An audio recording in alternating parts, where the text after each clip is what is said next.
আসসালামু আলাইকুম। গত 3 ঘন্টা আগে আমার মেয়ের চোখের 4টি সেলাই কাটা হয়েছে। গত 2 মাস আগে অপারেশনটা হয়েছিল। তো ডাক্তারে বলছে 3 ঘন্টা পরে আপনার মেয়ের চোখের ব্যান্ডেজটা খুলে দিবেন। তো আমরা এখন ব্যান্ডেজটা খুলবো, আর সবাই আমার মেয়েটার জন্য দোয়া করবেন, সে যাতে এই জীবনের শুরুতেই চোখের দৃষ্টিশক্তি ফিরে পায়। কারণ চোখ না থাকলে পৃথিবীটাই অন্ধকার, যার চোখ নাই সেই বুঝে।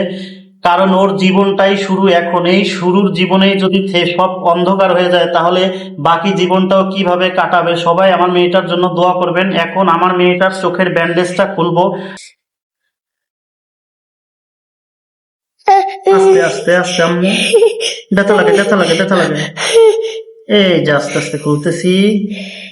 এই যে হয়ে গেছে, এই যে হয়ে গেছে, এই যে হয়ে গেছে। মা মা মা মা মা।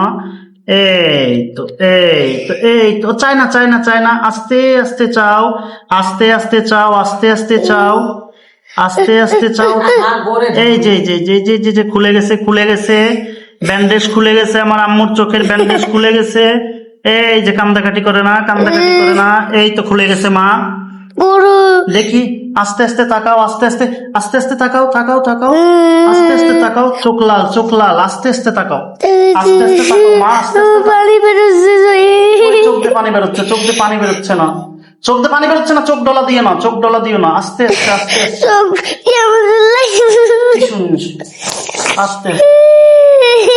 আচ্ছা আচ্ছা মা, কান্দে না, চলো।